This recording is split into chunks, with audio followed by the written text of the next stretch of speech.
Bonsoir. Nous allons continuer ce module que nous présentons sur beaucoup de plateformes. En fait, nous présentons des extraits. Le module complet figure dans une plateforme de formation à distance qu'on inscrira en bas de la vidéo sur YouTube et sur les autres plateformes. Et nous vous invitons aussi à rejoindre nos plateformes de formation à distance. Je pense que cela est incontournable aujourd'hui. On est déjà rentré déjà en compte très vite et que c'est incontournable. Évidemment, ce programme s'inscrit donc toute l'expérience accumulée à travers des réseaux auxquels j'appartiens. Par exemple, je suis un des certifiés de John Maxwell Team. Donc, qui regroupe peut-être quand je venais d'être certifié, je crois qu'on était 1800 à travers le monde, c'est pas maintenant. Je crois que c'était en 2015, si mes souvenirs sont exacts. Et donc, dans ces réseaux, nous sommes très solidaires, nous faisons beaucoup de recherches, de documentation, ce que nous avons une université privée en ligne, etc. Et John Maxwell Team, le siège est à Orlando, aux États-Unis. Donc, nous allons vraiment toute cette littérature internationale, ces recherches, nous les avons avec nous, nous essayons, nous faisons de notre mieux pour les transformer dans un contexte qui est le nôtre, qui est un contexte africain, pas forcément anglo-saxon, déjà il y a un problème de vocabulaire très difficile parfois. Et nous allons voir que ces grands idéaux, donc de gérer, de transformer par la performance, le leadership, le changement, les résultats, c'est pas gagné d'avance. Pas gagner d'avance. Un grand problème que nous allons voir aujourd'hui, c'est la peur. Vaincre la peur et les critiques. Et donc, vaincre le regard des autres, c'est là un défi. Mais, nous Africains et bien d'autres, et tous nos amis du monde, nous devons d'abord considérer que c'est normal d'avoir peur. Et il y a des textes très intéressants des plus grands coachs de ce monde, à mon avis, des gens comme Brendon Burchard, Napoléon Hill, Vanessa, Robert Charmain, John Maxwell. Je pense que c'est le must, quoi, le mec résultat du coaching au niveau mondial. Et tous ces auteurs, et bien tant d'autres, ont traité de cette question de la peur. Nous mettrons d'ailleurs le texte de Napoléon Hill en ligne dans la plateforme en version PDF. Et donc, pour les gens qui voudront bien s'inscrire à nos modèles de formation coaching. Parce que nous, sur la plateforme, nous ne faisons pas seulement de la formation, nous faisons beaucoup de coaching. C'est pourquoi il y a beaucoup de tests dedans mondial, parce que nous avons pris chez John Maxwell et consorts, et bien d'autres. Donc, je pense que notre concept, c'est la formation coaching. La peur, d'abord, la première peur, c'est peur d'explorer ce qui est nouveau, ce qui est complexe, au-delà de ce qui est habituel. Parfois, c'est la paresse. Et donc, se complaire dans le confort des acquis, peur de se démarquer. Par exemple, ce que j'appelle dans d'autres textes des suivistes. On attend que quelque chose sorte des autres, on les copie, on considère que c'est normal, etc. Et alors, c'est fait par des hommes comme nous. Quand je vois les grands consultants du monde, qu'est-ce qu'ils ont en fait? Des masters, des doctorats, des choses comme ça. Donc, nous, Africains, nous devons nous impliquer vraiment beaucoup plus sur cette problème. Nous ne devons pas avoir peur, la peur d'explorer ce qui est nouveau va disparaître. Évidemment, la peur qui est humaine aussi, c'est la peur d'avoir à payer les conséquences.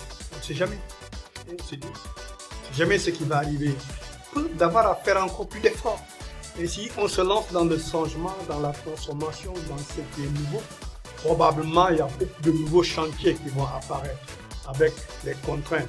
Et effectivement, en principe, beaucoup de gens peut-être n'aimeraient pas autant produire d'efforts. Donc, effectivement, de là naît la peur d'avoir à faire encore des efforts, à s'interroger, à se poser des questions, etc. L'autre forme de peur, qui est un peu, je crois, la même chose que ce qu'on vient de dire, c'est la peur de consacrer encore du temps. Consacrer encore du temps à une nouvelle aventure, de nouvelles priorités. C'est humain, ça demande beaucoup d'efforts. Nous n'avons que 24 heures. Une nouvelle aventure, comme on disait tout à l'heure. On ne sait jamais. De nouvelles priorités, ça pose aussi des problèmes d'organisation, de gestion du temps, de planification, de plan d'action. Et comme nous le voyons dans certaines vidéos qu'on a postées sur YouTube, je crois, c'est bien de penser planification, de penser stratégie, mais au-delà de ça, il y a l'action. L'action coûte de l'effort. Une peur très humaine aussi, peur d'être ruiné. On dit que le business, par exemple, c'est le risque. Mais il y a toujours la peur d'être ruiné, de tomber bas, de souffrir, de faire faillite, de pouvoir se relever. Autant d'obstacles qui peuvent paralyser le changement, les mutations, les transformations. Et là, évidemment, le leader a un grand rôle à jouer et que nous verrons un peu dans cette vidéo et dans d'autres vidéos. La peur du rejet. Choisir la transformation, la gestion du changement, c'est se démarquer quelque part. C'est refuser d'être comme tout le monde. Et c'est décider d'être différent et de ne pas ressembler au grand nombre. Et surtout, accepter, peur d'entendre qu'on dise non. Le risque s'accompagne du non. Je crois que tous les chefs d'entreprise finissent par le comprendre et l'accepter. En affaires, il faut être prêt à entendre non et à recommencer la persistance. Et sinon, il faut changer de métier. Donc, il faut considérer le non comme une occasion de revenir, un défi. Et tout le monde peut-être n'a pas été préparé à ça. Et peur de ne pas se décourager. Et donc, avoir des motivateurs. Et par exemple, certains hommes d'affaires, la plupart, je crois, qui sont décidés à construire de grandes œuvres, en tout cas, ils ont souvent un portefeuille de projets. Si quelque chose bloque, ils peuvent peut-être entamer l'autre projet. Et donc, ce portefeuille de projet aussi a l'avantage de les amener à se concentrer, à rester sur la trajectoire, à rester debout. Donc, la peur a plusieurs formes, donc, qui peuvent paralyser les mutations de santé. Une peur de nouvelles responsabilités, plus lourde, risquée, qui seront peut-être évaluées. Parce qu'en général, si on vous donne des responsabilités, normalement, vous devriez rendre compte. Or, on peut échouer. Donc, les gens peuvent se dire, mais tiens, tout qu'on fait, c'est bien comme ça.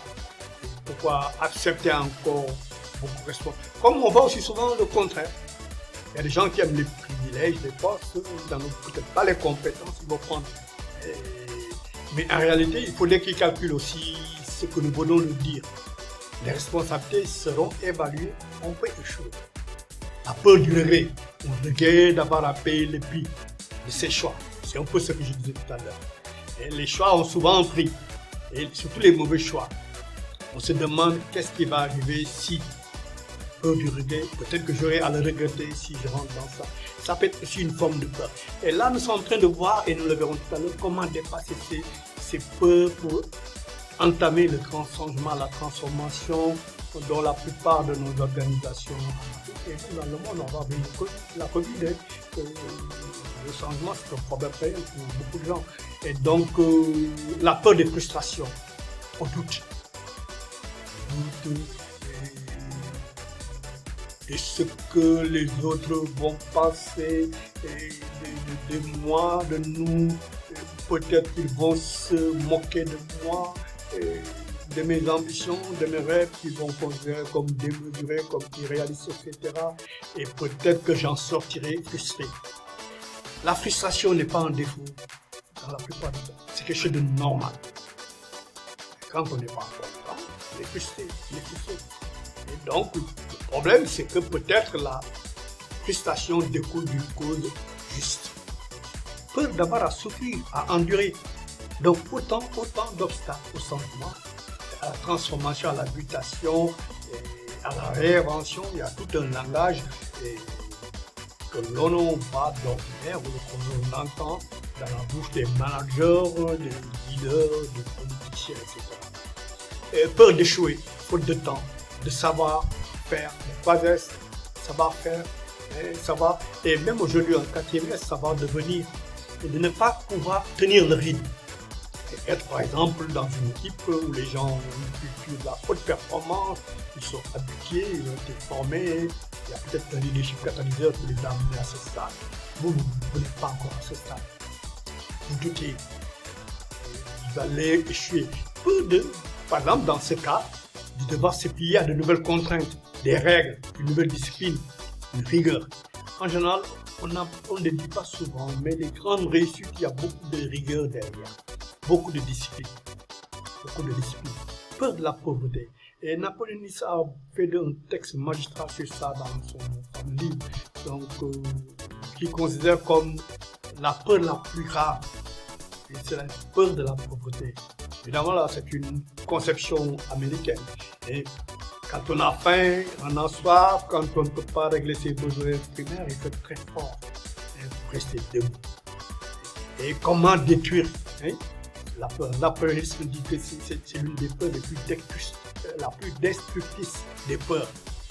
Solution, se lever. Puis, j'ai choisi de ne plus être pauvre. C'est de critiquer les gens qui ont réussi, qui ont de l'argent, des choses comme ça, sinon, honnêtement, bon, ils y ont droit. Et donc, c'est décomplexé. Et j'ai peur que le fait de se décomplexer ne soit pas encore très achevé sur le continent. Et donc, on passe le temps à copier. Épargner, ne pas gaspiller, investir, éviter les dépenses excentriques, de faire regarder moi, je suis beau, je suis riche, etc. Être résilient. Je crois que la résilience doit devenir une stratégie de management, de leadership et pour des transformations. Ça m'a fait d'ailleurs tous les travaux de Jim Collins, qui a beaucoup travaillé sur ça, qui a l'habitude de citer le général américain qui était devenu Vietnam et qui a chaque jour se demandé quand est-ce que je vais sortir et qui se disait de toute façon ce que je vis ne peut pas être pire que ce que je pourrais vivre un jour. Donc il a gardé la foi et ce qu'on appelle le paradoxe de Stolberg. Donc être découragé et en même temps garder l'espoir. Donc voilà aussi des capacités que nous devons aussi savoir différer les récompenses. Des fois, on peut réussir quelque chose, l'argent commence à contrôler. Oh, il y a l'argent arrive et puis c'est un exemple. C'est-à-dire qu'on n'a pas le courage de différer, de souffrir un peu, de se priver un peu. Et beaucoup d'études ont montré que les grands hommes d'affaires ont cette capacité de différer certaines choses. Qui savent que c'est dangereux pour le moment, etc. Donc renoncer aujourd'hui pour demain. La peur du regard des autres, de leur critique, ça aussi, ça peut être un obstacle. Et vous voyez, donc il y a plusieurs sortes de peur. Je pense que le seul remède, c'est d'apprendre à rire de ça, du regard des autres.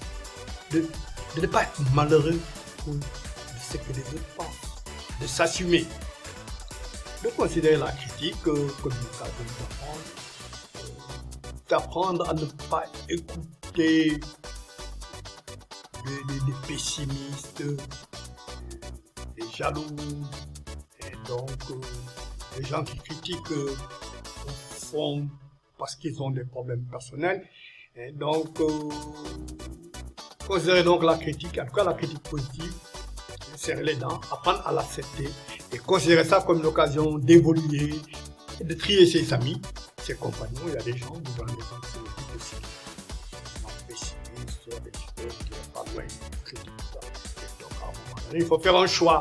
Et si vous ne savez pas ce qui ne marche pas, et sur qui vous pouvez compter quelque part, vous êtes comme un aveugle, un ignorant. Une forme de peur, peur de la maladie. C'est normal, c'est humain, la santé, la mort, la paralysie, la mobilité, tous les projets à l'arrêt. Effectivement, c'est pas évident d'être vraiment solide, résilient, avoir de la foi. Et peut-être aussi ne pas attendre cela, considérer sa santé comme importante essayer de faire du sport, de l'alimentation. C'est vrai, son alimentation, surtout en fonction de l'âge aussi. Et à un certain âge, je ne peux pas manger comme plus jeune. Et être optimiste, avoir une certaine fierté de soi-même, considération de soi. Et donc, et puis si vous en avez les moyens aussi, vous pouvez faire, améliorer votre nutrition. C'est vrai que ça coûte de l'argent. Peut-être pas tout le monde qui a réussi pour ça. Peur de se démarquer des autres, je crois qu'on l'avait dit, d'être original. On a détaillé un peu ici, de proposer une valeur ajoutée qui n'est pas très habituelle. On n'est même pas sûr que les gens vont l'acheter. Acheter au sens de c'est l'approprier. Être visionnaire, innovateur, peur d'échouer, je crois qu'on l'avait dit. Ici, le contraire, c'est même la peur de réussir quelque part. Et réussir, parfois, ça a un prix en termes de disponibilité à l'égard des gens, de contraintes, etc. Est-ce que vous êtes prêt à changer de vie et pour épouser ces nouvelles formes de comportement et travailler beaucoup plus, trop de voyages loin de la famille? Bon, je ne sais pas, est-ce que des choses comme ça, et peur de ne pas être apprécié parce que peut-être personne ne réagit, vous féliciter, vous encourager. Il y a plusieurs sortes de peurs.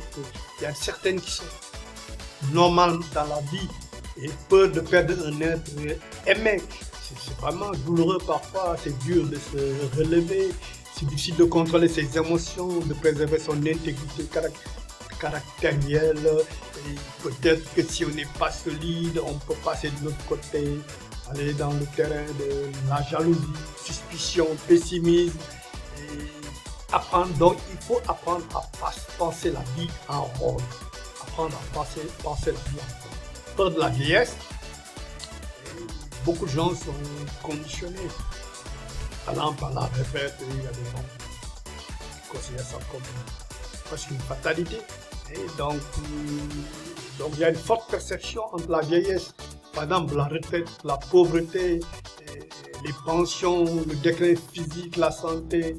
Bon, maintenant, ce que disent le conseil de certains spécialistes, par exemple, en placement, je parle de placement financier, ils demandent d'y penser assez jeune, d'avoir assez tôt un projet de vie. C'est dommage, c'est des choses qu'on n'enseigne pas. À l'école, on nous apprend à calculer, mais on ne nous apprend pas la vie. On ne nous apprend pas la vie. C'est pour l'enseignement, ça pose problème. Et donc, on considère ces choses-là comme une fatalité, les salariats comme une fatalité, etc.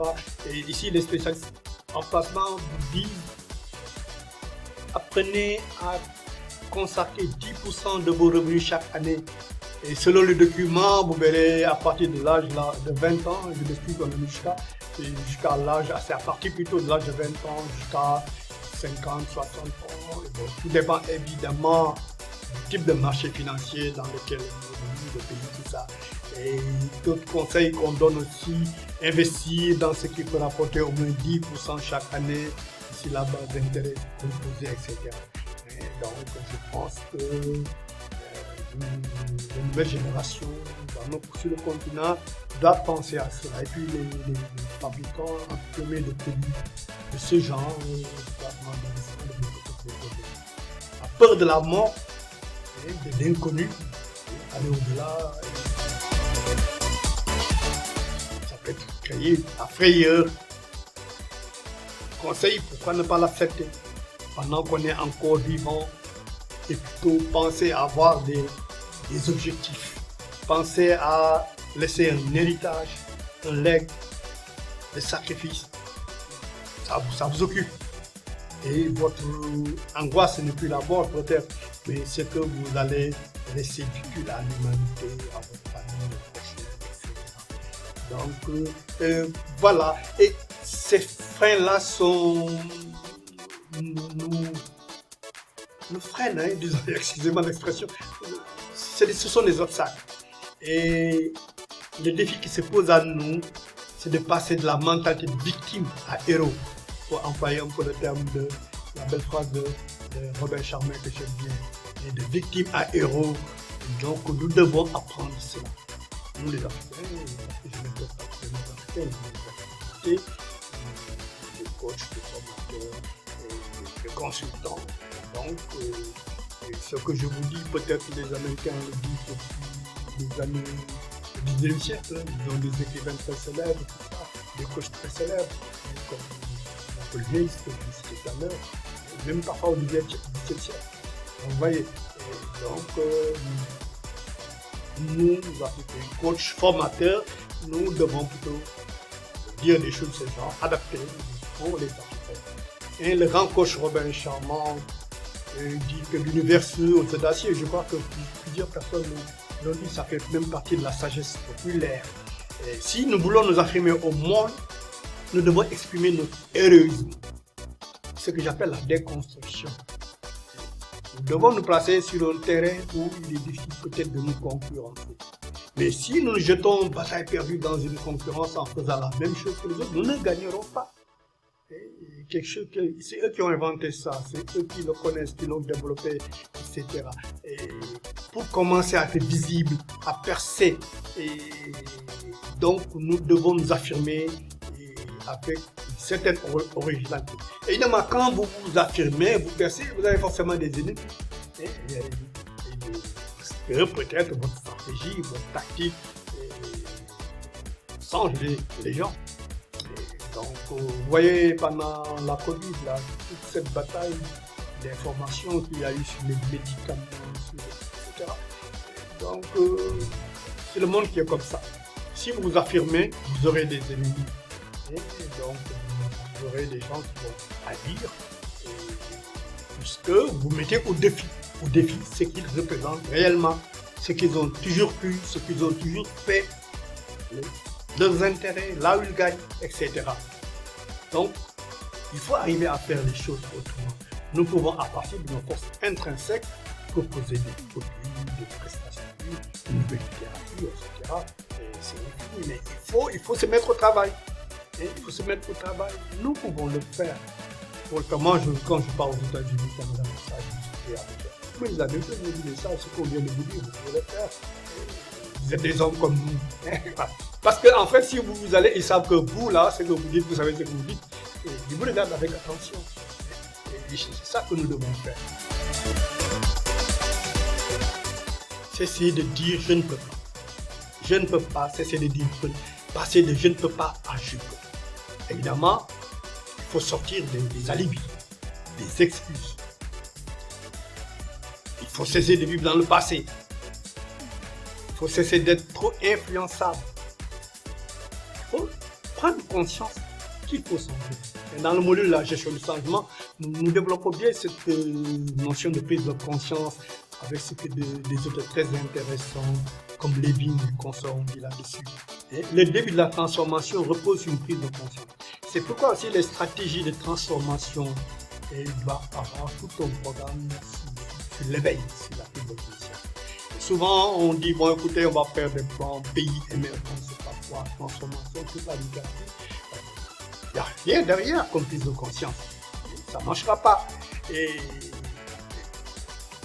essayez de devenir des producteurs de résultats.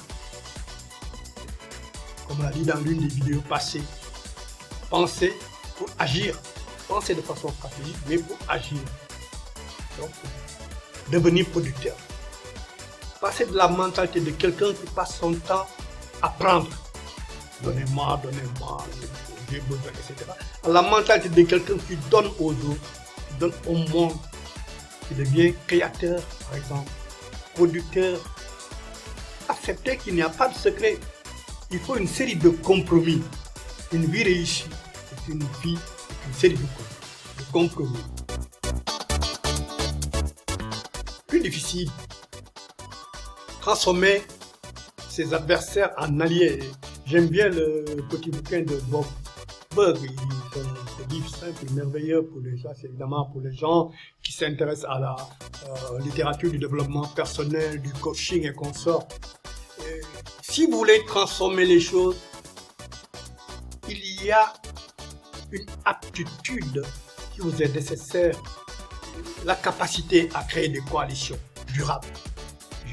Souvent, quand je dis ça dans mes formation, leadership, tout ça, Yali, etc. Les gens, ils n'aiment pas le mot coalition parce qu'ils pensent à ce qui se passe dans le monde politique, ils n'ont pas d'autres termes. Mais ici, je dis coalition parce que les gens sont sincères, ils se coalisent pour transformer. Donc, c'est une coalition entre des gens qui pensent la même chose, qui ont les mêmes valeurs, la même volonté de changer, qui cherchent des choses durables. Ils sont sincères. Je parle de ces gens-là. L'impératif de planifier les réformes et le changement.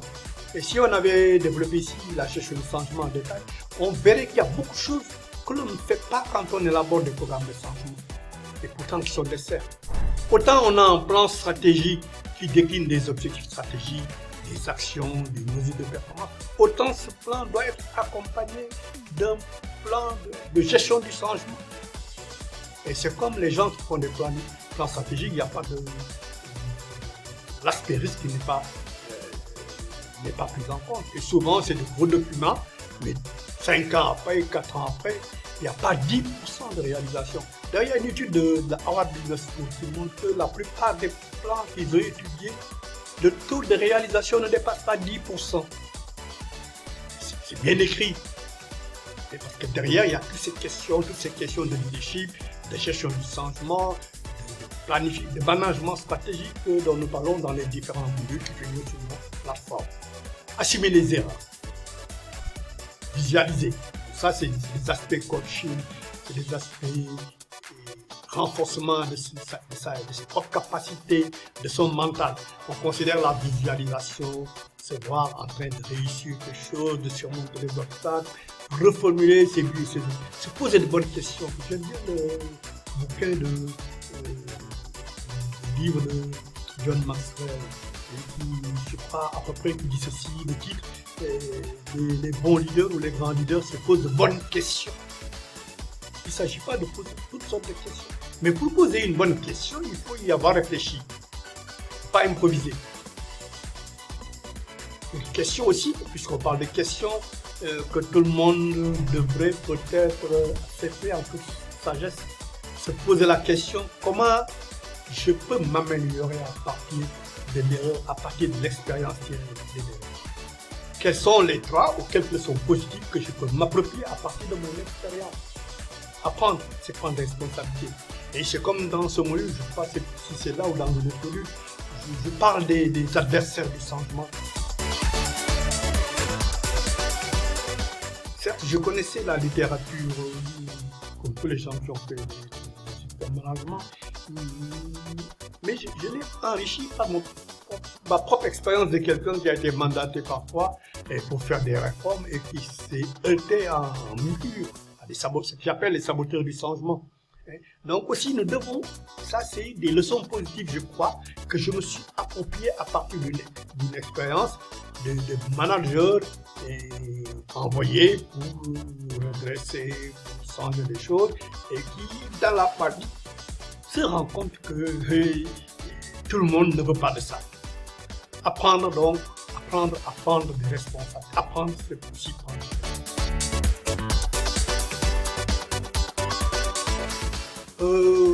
Dans le module en ligne sur la plateforme, nous ferons tous ces exercices. Je vais voir ça.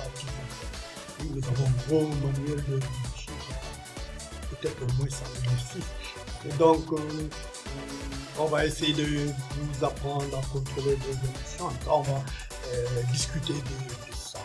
Et on va discuter des principes de négociation fructueuse, en tenant compte du contexte, etc. Des problèmes comme la colère, la frustration, la jalousie, et tout ça sont des réalités au sein de toutes les organisations. Donc, même si c'est peut-être pas très apparent. Et par exemple, en discutant de ce problème, réfléchir avant de parler, la sagesse dit, je crois, tourner la langue cette fois, quelque chose comme ça, etc. Et qu'on le veuille ou non, nous avons des croyances. On a beau apprendre des choses très rationnelles, planifier de façon stratégique, la loi dit que, le règlement, etc. Nous avons des systèmes, un environnement qui influence notre manière de penser nos actions. Et donc, dans la séance de formation en ligne, nous allons donc essayer de discuter ça. Et nous avons aussi, je crois, un forum sur Google Suite On essaie de voir comment lier ça à la formation, la forme de formation à distance. Sinon, les gens vont directement sur le terrain. Je pense que ce n'est pas un problème. Et donc, on discutera également, ça c'est dans le coaching, on peut amener les gens à comprendre qu'il y a des conflits entre le système de valeurs et les croyances. Non seulement les croyances, mais les croyances des autres. Et les croyances des autres. Et donc, nous avons un environnement qui façonne nos opinions, nos choix. Et c'est depuis l'enfance, là, pour la plupart du temps. Il y a des gens qui sont adultes, mais en fait, ils portent encore profondément le poids de l'enfance. Parce que soit il y a des problèmes, etc. Et donc, en tant que leader, nous devons prendre conscience de ça. Ne pas se dire que tout le monde doit être, par exemple, comme nous, et comme je suis. Et apprendre à relativiser.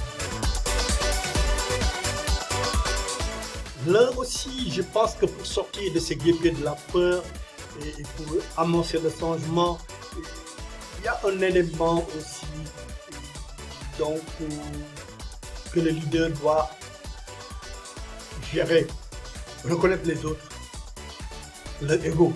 Chacun de nous a un ego. Le problème de l'ego, c'est que c'est démesuré, il désorganise.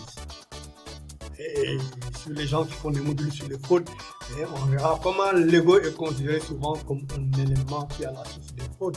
Et donc, les gens, en tout cas, tiennent à leur identité personnelle. Et le problème, c'est le manager, comment il peut gérer quelqu'un qui a son ego, qui tient à être du sein des autres, et comment il peut tolérer les obstacles, s'adapter, etc. Conseil, ne passez pas votre temps à mettre les gens dans l'embarras. Excusez pour la copie ici. Essayez plutôt d'être impartial en recherchant un terrain d'entente. Les leaders, ce n'est pas des managers, souvent on confond les deux. Et les managers, à la limite, c'est un technicien. Si c'est un fonctionnaire, il a pris dans des écoles d'administration ailleurs, les lois, les règlements, comment faire pour les respecter. S'il est un trésorier, comment gérer la trésorerie de l'État. Ça, c'est de la technique, c'est de la pratique, c'est des procédures, ce n'est pas du leadership. Ce n'est pas du leadership. C'est pas parce que vous êtes un grand manager, il y a des gens très rigoureux, comme trésorier général, comme directeur des impôts, je ne sais pas quoi. C'est pas forcément des leaders. C'est pourquoi aussi le recrutement des individus est très important. Donc, donner aux gens le sentiment qu'ils comptent, qu'ils soient importants. Les gens n'ont pas toujours été formés ici. Moi, les gens de ma génération, donc, c'est différent. Le monde actuel est nouveau pour nous. Mais nous avons été formés pour être un peu des gardiens. Et des gardiens, des gens qui sont prêts à sanctionner, à frapper ici, etc. Donc, mais on le verra tout à l'heure, je crois, vers la fin on en parle. Dans le monde d'aujourd'hui, c'est peut-être plus compliqué. Voilà, fixer un cadre et un contexte approprié. Ce cadre annonce la couleur et doit évidemment. Donc, il faut que les gens sachent quels sont vos principes et quels sont les cadres d'évolution dans lequel vous voulez évoluer avec les gens, quel type d'organisation vous voulez, etc. Donc, il faut discuter de ce cadre et que ça soit clair pour tout le monde. Et donc, il faut vous assurer de bien prendre en main, de bien maîtriser l'organisation. Et d'en discuter avec les gens aussi, pour que ça soit clair. Et de proposer des attentes, des attentes positives. Donc, il ne faut pas être fermé. En tout cas, on conseille le sourire. Le sourire comme un moyen de... On peut créer une autre ambiance. En tant que leader, poser beaucoup de questions avant de décider. N'ayez pas peur de paraître vulnérable, vous êtes un homme, une femme. Mais cela peut vous donner l'image de quelqu'un qui est humain. Trouver des terrains d'entente en tant que leader. Je ne parle pas ici du manager, mais du leader. Ça pose la question, est-ce que tous les managers sont des leaders? Est-ce que tous les leaders sont des managers? Est-ce que tous les entrepreneurs sont des managers, sont des leaders? En général, dans les autres séances, je parle de la courbe de vie des entreprises. Si vous avez une activité naissante, en général, vous vous comportez comme un entrepreneur parce que votre objectif, c'est de l'amener à un niveau beaucoup plus élevé. Mais quand ça atteint un certain niveau de développement avec les complicités, la nécessité de recruter des hommes, la nécessité de produire plus, de coordonner tout ça. Mais en ce moment, le problème du leadership commence à prendre. Donc, vous voyez, ça commence à apparaître. Donc, vous voyez, ça peut être une question de contexte. Ça signifie aussi que quand je recrute, je dois me poser la question, quelle est la situation actuelle?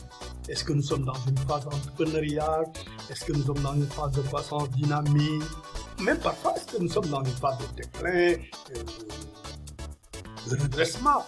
Et tout ça, ça compte. Et c'est des choses à prendre, à intégrer dans la stratégie. Mettre les autres à l'aise rapidement, et c'est des choses qui sont. Évidemment, avoir des principes pour ne pas permettre qu'on force votre décision sur des bases peut-être beaucoup plus subjectifs, avec des arrière-pensées des acteurs qui font. Apprendre, préparer vos questions. Quand vous êtes dans un métier, peut-être que vous dites, par rapport à cette situation, quelles sont les questions que je dois poser, quels sont les débats que je dois mener en tant que leader. Quand je dis toujours sur tous les séminaires de leadership, les grands problèmes, c'est que beaucoup d'erreurs découlent du fait qu'on a souvent formé les gens comme des managers, comme des techniciens, pas comme des leaders. Et ils deviennent prisonniers du travail, tout le temps penchés sur les papiers, sur les dossiers, etc.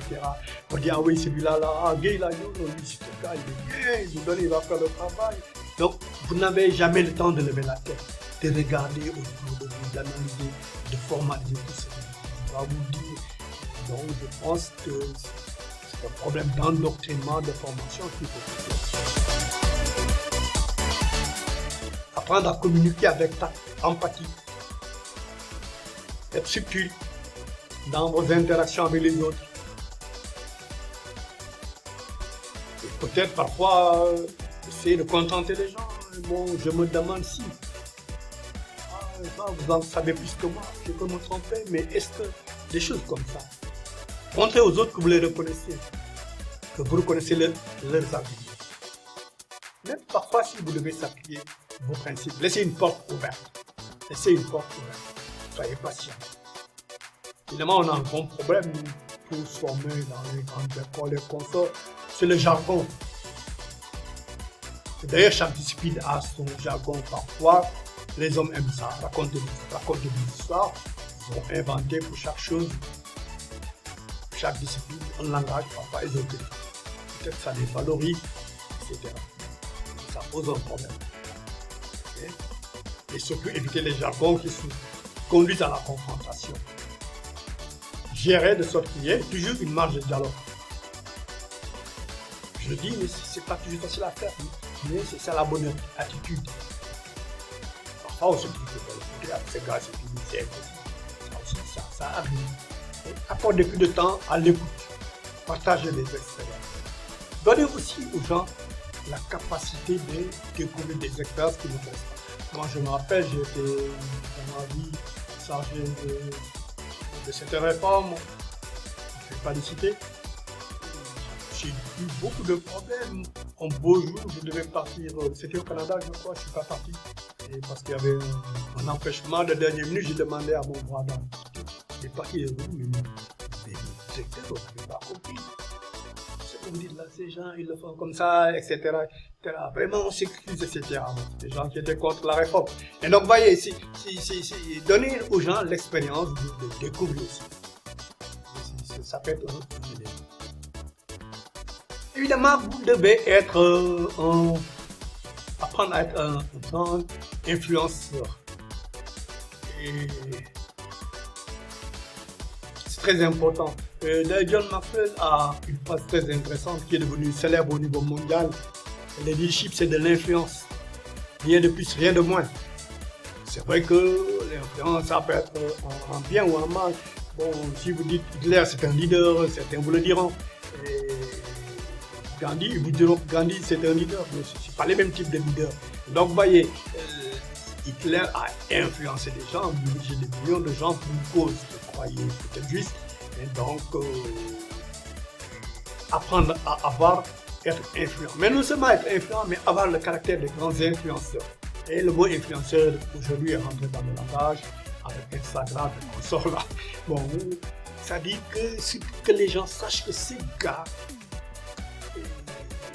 il est crédible. Il est crédible. Ce qu'il dit, c'est ce qu'il fait. Il est égal à lui-même. Il est égal à ses principes. Donc, c'est peut-être le premier pas. Se rendre compte que les gens se rendent compte aussi que les principes que vous avez, auxquels vous tenez vraiment à ces principes. Non seulement vous essayez de les incarner, les mettre en œuvre. Vous fusez ce qui est contraire. Bon, c'est vrai, c'est peut-être pas dans toutes les situations qu'on peut agir ainsi, mais on constate que c'est quand même quelque chose d'assez permanent ou de permanent chez ces leaders-là.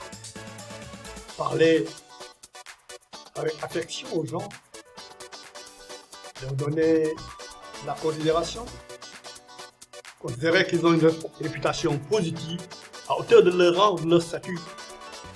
Ensuite, ne pas vous disperser. Concentrez-vous sur vos forces. N'occupez pas totalement vos faiblesses, évidemment. Tout le monde a des faiblesses. Ces grands influenceurs que vous devez être, ou que vous voulez être, vous invite à avoir certaines attitudes. Reconnaître les problèmes. Ouais, c'est vrai, mais plutôt chercher des solutions. Il y a des gens, ils sont là que vous posez les problèmes, jamais les solutions. Évidemment, si un dirigeant est entouré des gens qui ne posent que des problèmes, qui n'essaient même pas de venir avec une solution, évidemment, c'est compliqué pour lui. Et c'est compliqué pour lui. Mais en tout cas, dans tous les cas, donc, évitez d'être comme ces gens. Toujours pose des problèmes, mais ne cherche jamais des solutions. S'entourer, ça, c'est la première piste. Je ne sais même pas si c'est le mot exact. La première contrainte, le premier préalable, c'est de s'entourer d'une équipe, de la meilleure équipe possible. Évidemment, en matière de recrutement, on verra une séance particulière sur ça. On peut toujours se tromper. Hein.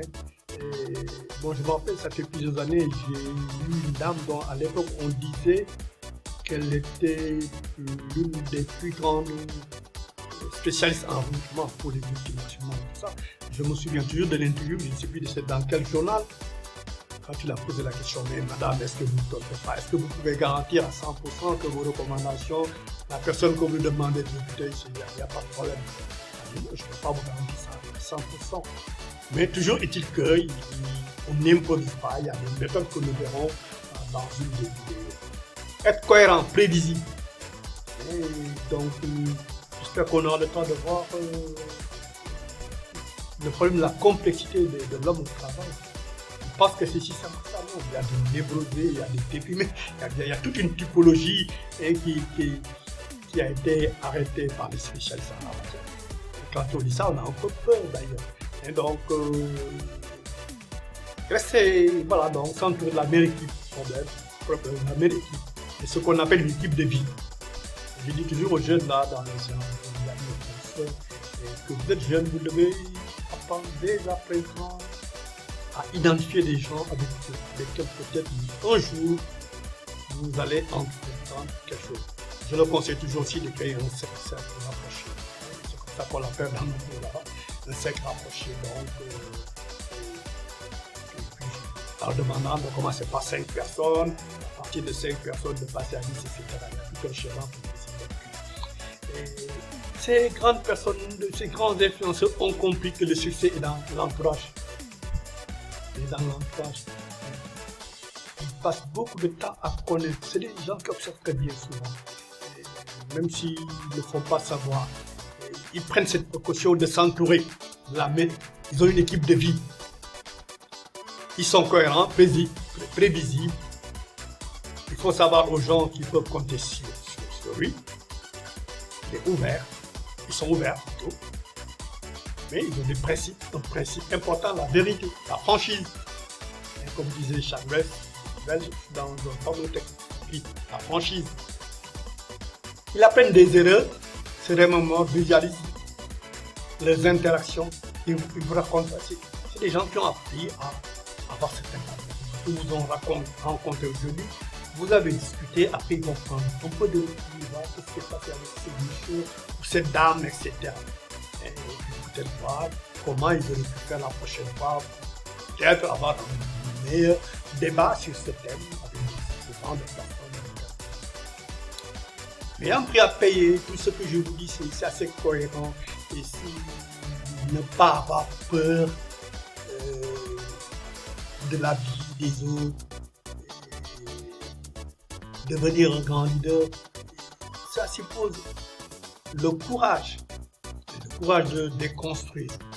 Ce que les gens appellent aujourd'hui la mode dysfonctionnelle. Moi, j'aime bien cette théorie de la discussion parce que j'ai l'impression que c'est ça qui est bon pour nous. Et donc, construire sur la base de notre propre force, de nos compétences distinctives. Et en ce moment, il faut développer des compétences distinctives à proposer au monde. Et d'ailleurs, le premier président sénégalais, là, il avait compris. Bon, mais peut-être que c'était un philosophe. Mais quand même, reconnaissons que cette pensée est valable. Et penser par nous-mêmes et pour nous-mêmes, c'est ce qu'il avait dit. Et il avait ajouté, si mes souvenirs sont exacts, par nous-mêmes et pour nous, tout en profitant des apports, quelque chose comme ça, fait qu'on a de l'universel, quoi. Et donc, c'est que les autres peuvent apporter. Donc, refuser d'être des suristes, évidemment, ça pose des problèmes. Est-ce qu'un seul individu à lui peut régler ces problèmes? Et ça pose un autre problème, quand est-ce qu'il y aura le leader qui va permettre aux gens de libérer les énergies pour emprunter ses voies. Avoir un désir fort. Et le désir, c'est le point de départ de toutes les grandes réalisations. Donc, évidemment, il y a les fameux P là, persistance, patience. D'autres, ils ajoutent persévérance, passion, le 4P, d'autres, ils imaginent le 5P, etc. Mais je pense que c'est des éléments importants. Il faut être passionné de quelque chose. Il faut persister, ne jamais abandonner. Donc, accepter de ne pas simplement aujourd'hui être un leader qui dirige, mais un leader coach.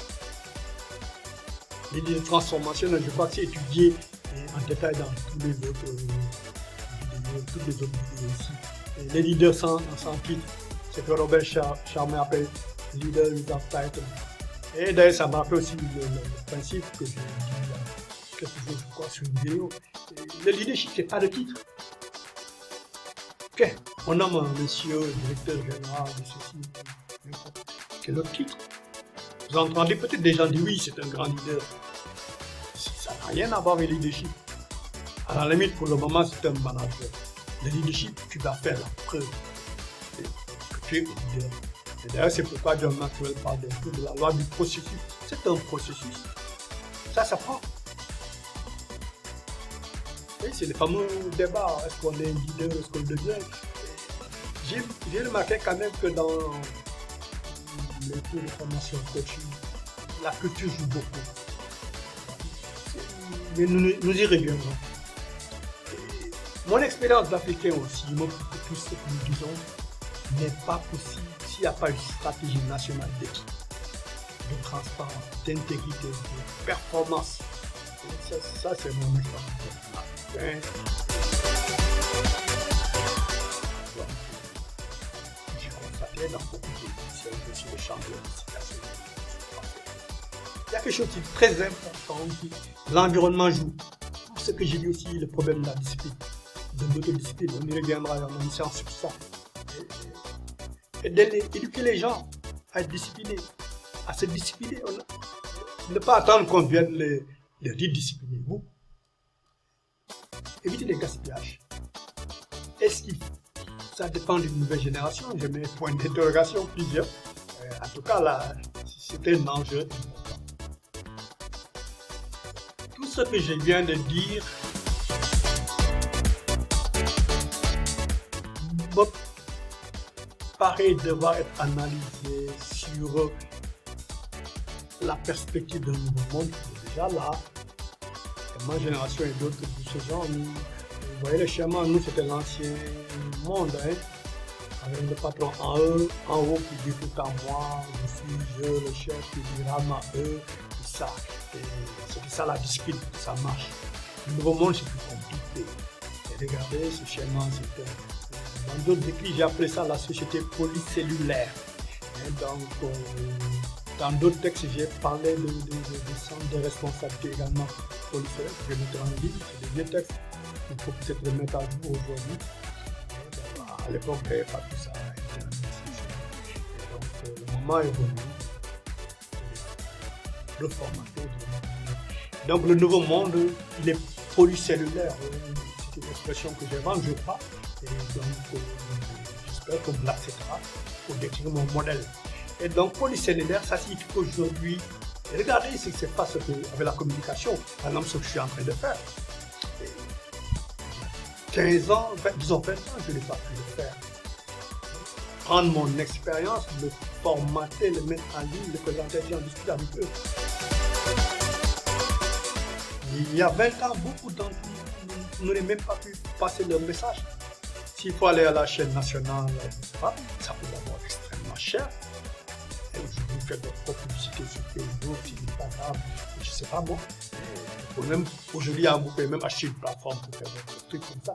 Et donc, vous voyez, c'est un monde où la communication, personne n'a le monopole de la communication. Il se passe tellement de développement qu'on se demande est-ce que tout ça là, ça va continuer. L'entrepreneuriat en ligne, etc. C'est de nouveaux modes. Peut-être, des fois, je me demande si ça ne va pas déstabiliser un peu plus de ce type d'organisation. Probablement. Évidemment, ça c'est la disruption. Ça signifie qu'il faut en profiter aussi pour proposer des choses. Il faut déconstruire les modèles. Nous, ce que nous devons faire, nous devons proposer des choses et déstabiliser. C'est ce que j'appelle déconstruction. Déstabiliser un système qui n'est pas favorable à nos propres créativités. Je pense qu'il y a des jeunes qui le font. Ils ne sont peut-être pas nombreux, mais moi je connais des jeunes qui le font. Il faut plutôt les aider. Donc changer de paradigme. Moi j'aime bien évoluer, je crois que dans les temps j'avais défini les 4 A, les visionnaires, des choses comme ça. Il est leader, je crois que je l'ai dit. Une culture de résultats. Et une culture gagnant-gagnant. Une culture gagnant-gagnant. Je pense aussi que nous ne sommes pas assez solidaires entre Africains. Parfois, nous préférons prendre quelque chose et le donner à un non-Africain plutôt que de le donner à un Africain qui peut-être aurait réussi davantage, aurait développé du business, des idées, des affaires, de l'argent, de la richesse, de l'agriculture, etc. Il n'y a pas de secret. Si ce n'est pas ça, ça va être difficile. Mais tout le monde perd. Personne ne gagne. Donc, impulser. Et gérer moins, impulser. Le leadership, c'est impulser, c'est pas gérer. Être penché sur les lignes, passer des opérations, calculer ceci ou cela. C'est pas du leadership, c'est de la gestion. C'est que c'est un management. Il y a souvent un problème de langue entre le français et l'anglais. Le leader, il impulse. C'est quelqu'un qui a le temps, comme j'avais dit, de lever la tête et de réfléchir. Qu'est-ce que je fais? De s'interroger. Qui suis-je? Que devrais-je être? Pourquoi suis-je là? Que devrais-je faire que je ne faisais pas? Qu'est-ce que je dois cesser de faire que je faisais avant? C'est des questions comme ça. Pour arriver à être ce grand leader transformationnel, ces grands leaders, je vais être clair, parce qu'ils sont dans notre perception, les grands leaders créent d'autres leaders capables de les accompagner dans la gestion. Ce n'est pas le plus du moi, comme disait à un moment les questions fortes. C'est parce que simplement, il y a beaucoup de gens qui ont peur et qui ont privilégié le plus du moi, etc. Avoir une vision. Le problème de la vision, c'est comment la partager avec les gens.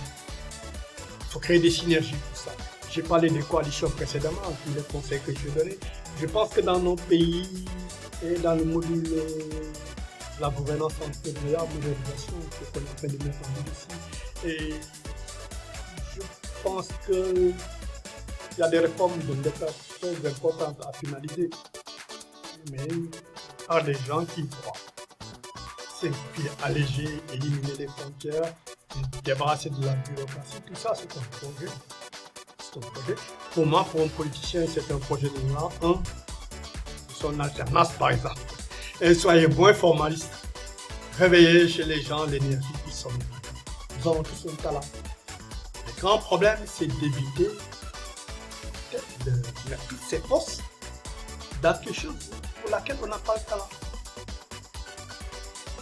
Moi, j'ai tendance à penser aussi que le dirigeant devait bien regarder ses hommes et savoir qui sait faire quoi dans le passé.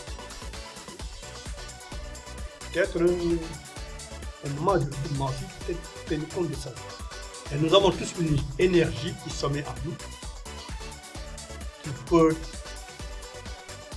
dormir s'il n'y a pas un leader capable de la réveiller.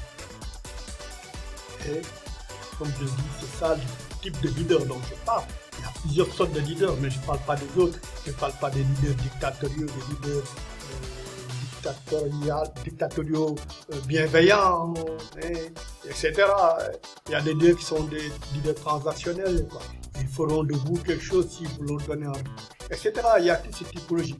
Mais nous parlons des leaders transformationnels capables de déconstruire pour créer un monde qui est favorable à son organisation, à son pays, etc. Ça suppose aussi qu'en tant que leader, pour tuer la peur que les gens ont, les hésitations, les doutes, et tout ce que nous voulons de dire, mais aussi renforcer le pouvoir des gens, de confiance. C'est presque dans chaque vidéo, je parle de la confiance des gens en eux-mêmes et aux autres, la confiance des Africains en eux-mêmes, aux Africains, aux autres Africains. Regardez le changement comme une opportunité. Mais qu'est-ce que je vais perdre, qu'est-ce que je vais devenir, et puis à moitié créer des problèmes, etc. C'est peut-être pas par la bonne voie. Mais nous verrons dans le mode de gestion de changement, il y a des choses ici, elles ne sont pas faites. Effectivement, ce sera comme ça. Il y a le problème du leader aussi. Quelle est son ambition? C'est des éléments très importants dans l'analyse et dans la réalité. Réveiller les jugements d'excellence et le potentiel qui sommeille en nous-mêmes, en nous, les Africains, etc. Être ouvert, essayez de voir les bonnes idées qu'elles viennent de France, des États-Unis, etc., mais des retraités. Des retraités.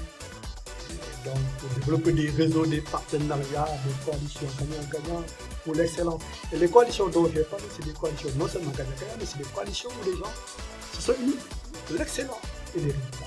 Ils croient à ça. Ils croient à ça. Donc, évaluer, toujours évaluer, encore évaluer, les suivis, les rétractions, etc. Donc voilà quelques idées, quelques conseils que je donne dans cette vidéo en présentant une partie de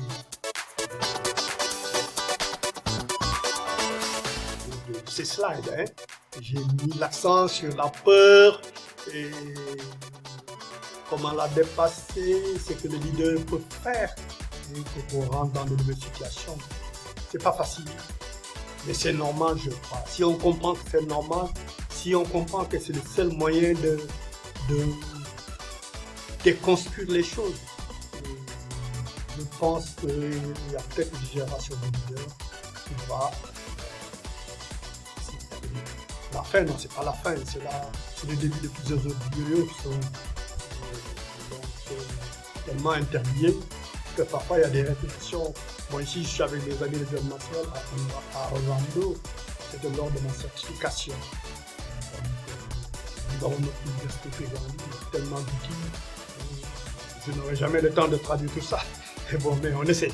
Donc voilà, j'espère aussi vous accueillir sur nos différentes plateformes qu'on va mettre en ligne sur... on va donner les liens d'accès sur Facebook, sur Instagram, par exemple également sur YouTube, etc., etc. Et tout ça, c'est en construction, c'est des choses qui sont très interreliées. Ça demande beaucoup d'efforts, ça demande beaucoup de temps, mais je pense que pour les mois à venir, les systèmes entiers. Tous les outils sont disponibles, sont achetés, mais il faut du travail pour les mettre en forme. Voilà donc un peu ce que je voulais vous dire aujourd'hui.